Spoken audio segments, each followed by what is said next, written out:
নমস্কার বন্ধুরা, মিনুর রান্নাঘরে আপনাদের স্বাগত। চলে এলাম নতুন একটা রেসিপি নিয়ে। আজকের আমি একটা ভেজ ফ্রাইড রাইস করে আপনাদের দেখাবো।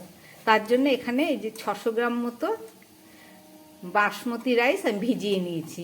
প্রায় 30 মিনিট ভিজিয়ে নিয়েছি। চালটাকে খুব ভালো করে ধুয়ে এবার এইটা দিয়ে একটা ভেজ ফ্রাইড রাইস করে আপনাদের দেখাবো। তাহলে চলুন রান্নাটা শুরু করি। ফ্রাইড রাইসের ভাতটা তৈরি করার জন্য আমি একটা হাঁড়ির মধ্যে জল বসিয়ে দিয়েছি। জলটা একদম টকবক করে ফুটছে। এই যে এই ফুটন্ত জলের মধ্যে আমি এই 30 মিনিট ভিজিয়ে রাখা চালটাকে দিয়ে দিচ্ছি।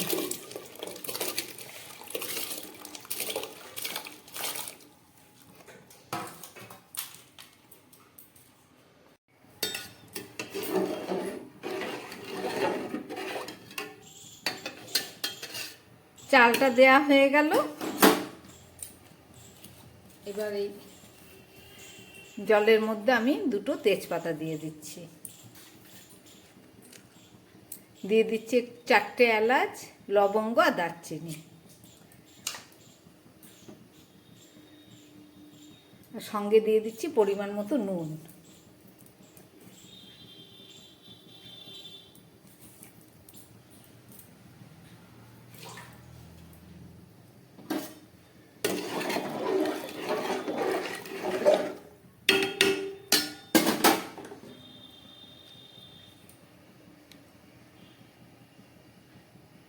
আর দিয়ে দিচ্ছি একটু সাদা তেল।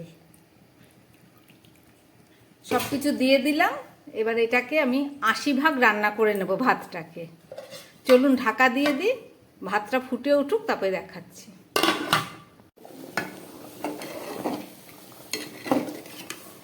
ভাতটা আমার হয়ে গেছে, প্রায় 80 ভাগ হয়ে গেছে। এবার আমি নামিয়ে নিচ্ছি।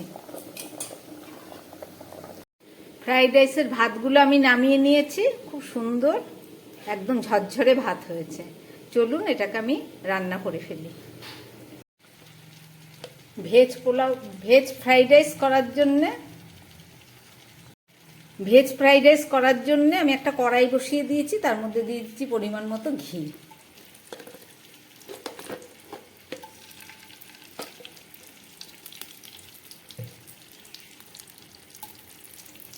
এখানে 2 চামচ মতো ঘি দিয়ে দিলাম।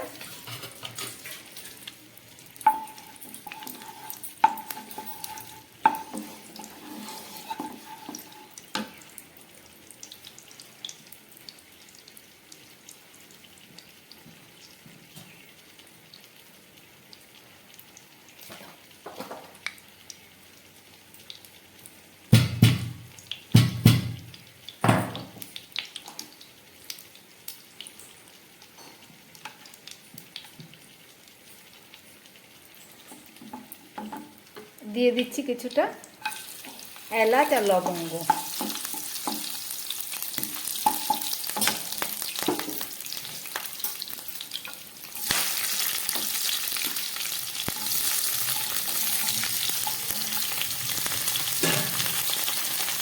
গাজর আর ক্যাপসিকাম দিলাম।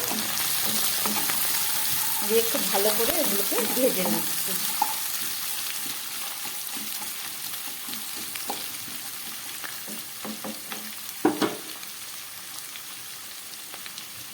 হালকা নুন দিয়ে দিচ্ছি।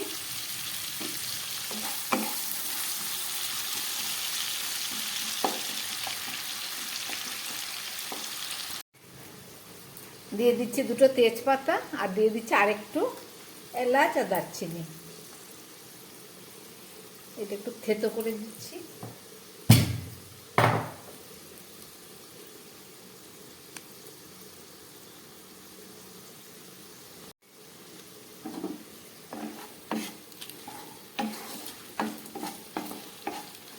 খুব ভালো করে এটাকে আমি ভেজে নিচ্ছি।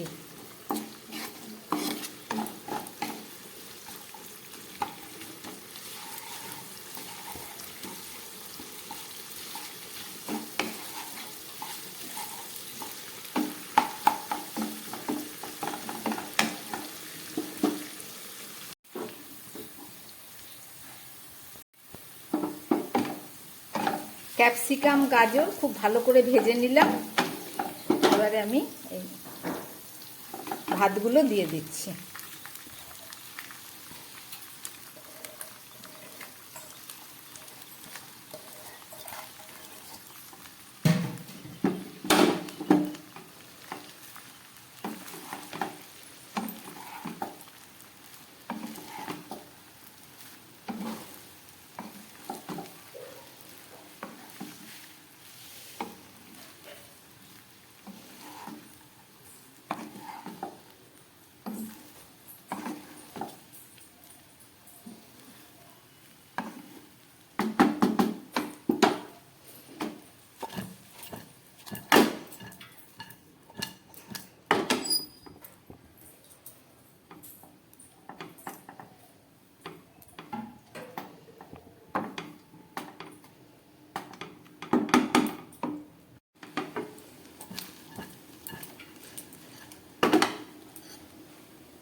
এবার আমি দিয়ে দিচ্ছি কিছুটা কিশমিশ।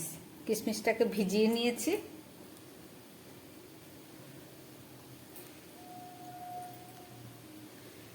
আর দিয়ে দিচ্ছি থেতো করা হাফ চামচ মতো গোলমরিচের গুঁড়ো।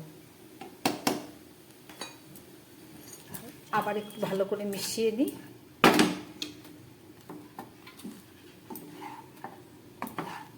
খুব সুন্দর ঝরঝরে হয়েছে একদম।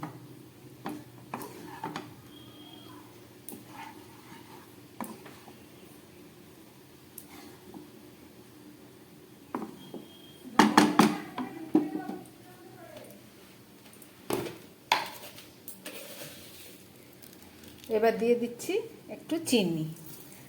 খুব কমই দিলাম, কেননা চিকেন দিয়ে খাওয়া হবে। আপনারা যে যেমন পছন্দ করেন সেই অনুযায়ী দেবেন। আমার সব কিছুই প্রায় দেয়া হয়ে গেল।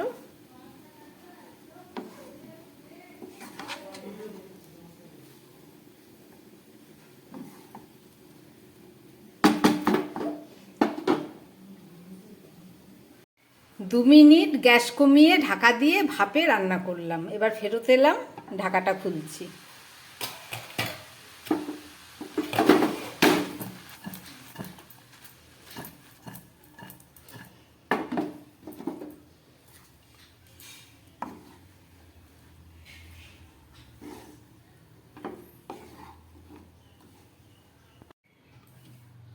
ভেজ ফ্রাইড রাইস করলাম। দেখলেন আপনারা রেসিপিটা, আশা করি আপনাদের ভালো লেগেছে।